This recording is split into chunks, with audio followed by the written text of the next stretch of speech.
Hello everyone, my name is Adam and welcome back to pliplop. Alright, does it even need to be said? You saw the title, you know why you're here. We're back with more Choosing Beggars content, of course. Before we do jump in, if you haven't subscribed yet, please consider subscribing. It's completely free and it helps out a ton. Thanks in advance. Alright, let's get started. Well, starting things off with a babysitting post today. We didn't have one of those last time, so let's see what we got here. Good morning. I'm in need of a little help. I'm looking for a reliable teenager that wants to make $50 a week babysitting. Hours are from 7:30 to 1 and 1 to 4. They will walk my babies to summer school, drop at 9:15 a.m. Go back and pick up one sibling at 1 p.m., then keep him until 4 while going back to summer school to pick up the next sibling at dismissal 4 p.m. Monday through Friday, blank, my name is blank. Thank you for the community support. Well, another day, another babysitting post that's trying to take advantage of teenagers and pay them abysmally low wages. So I did the math, and these are about 9-hour days, Monday through Friday, about 45 hours a week. Divide that by 50, and you get to about $1.10 an hour.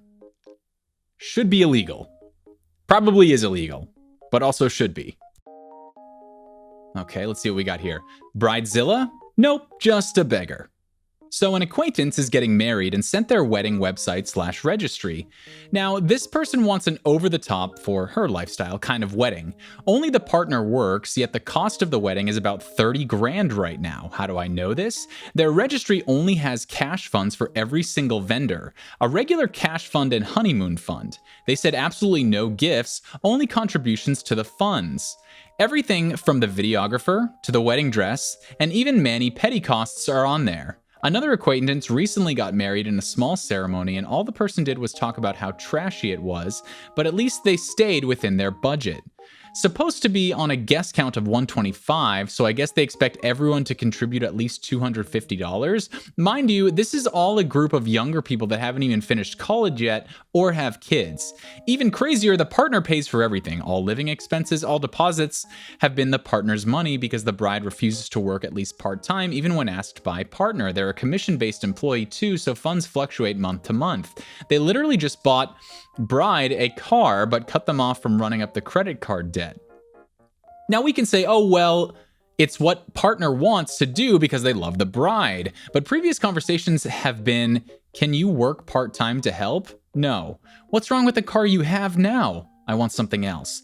Why can't we go to the courthouse? I want my dream wedding. Side note, an acquaintance to me is someone I talk to rarely, and they usually only contact me to complain, OE trauma dump, which this person does. I consider friends people I talk to regularly and am close with.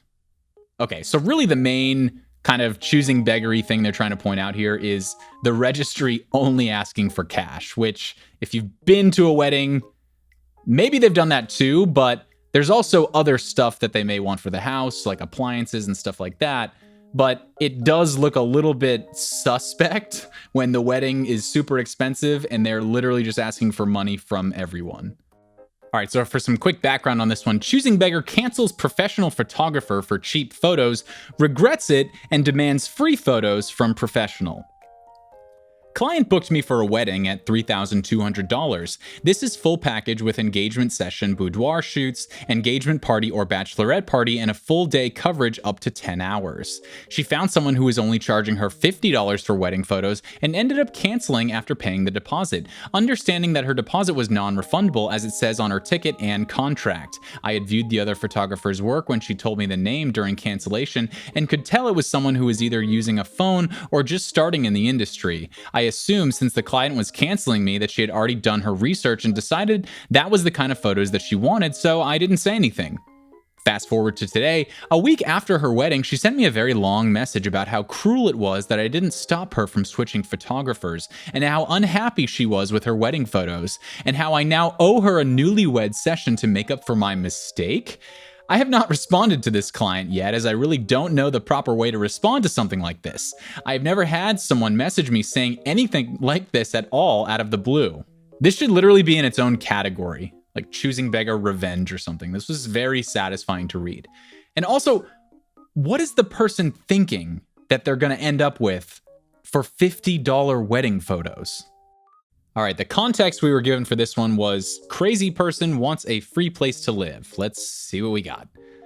I'm an artist and I have a small baby son. We live in blank. I'm looking to find a home that wants us. We want a nice place to live that is safe and free of charge, with loyal and family-like people to live with. I would also like food provided. I am vegan, and so is my son. We are very kind and gentle and do not like aggressive, mean, or manipulative types of people. We are clean and organized and have good taste and try very hard. We are looking for something long-term that is beautiful, preferably top floor, not underneath anyone, and clean. No dirty animals that aren't well taken care of. We do love animals and want to be around some of them, but we seek a permanent place where there is a barrier between us and the outer world where abuse exists. Friendly and easygoing, honest and willing to do gardening, light home improvement, tutoring, gardening, shopping, and cooking, vegan only. I can offer art lessons or artwork as a gift. No money grubbers, no neon demon. We need protection and safety, and a good life full of fun and enriched for a good future for my son. Open to different types of situations, but nothing weird. We want our own space and privacy respected. Not open to being a live-in girlfriend or a slave. Romance is great and hopefully in my future, but I want a good green family to be with, to grow with that we can trust. We don't have any pets, but we would like to have some fish. Please email/message me if you have a place to check out and send pictures. Thank you. I mean, I think the craziest thing about this is the list of demands that this person is making. On top of free rent and living on the top floor, not having anyone above you, etc. All right, well, here's a little switcheroo. This is a conversation between a dice company and a Dungeons & Dragons player or influencer. So we have the dice sponsor in the gray text here. Sorry if I didn't explain properly. We're interested in providing you with merchandise that would sell for over $300 at retail, in addition to the discount code. Hope this helps.